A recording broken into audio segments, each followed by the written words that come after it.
Presentati mercoledì 24 settembre nella sala giunta del comune di Feltre i dati del settore turistico-culturale al termine della stagione estiva e in vista di quella invernale.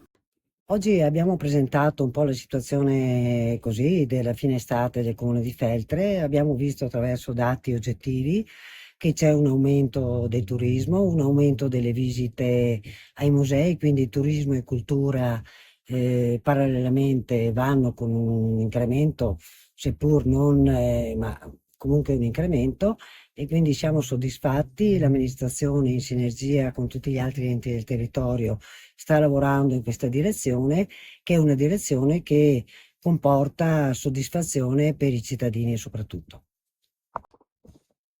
Oggi abbiamo presentato i dati relativi al primo semestre della tassa di soggiorno 2025, dove si registra un aumento del 15% rispetto al primo trimestre del 2024 e un più 18% rispetto al secondo trimestre 2024, quindi dati positivi.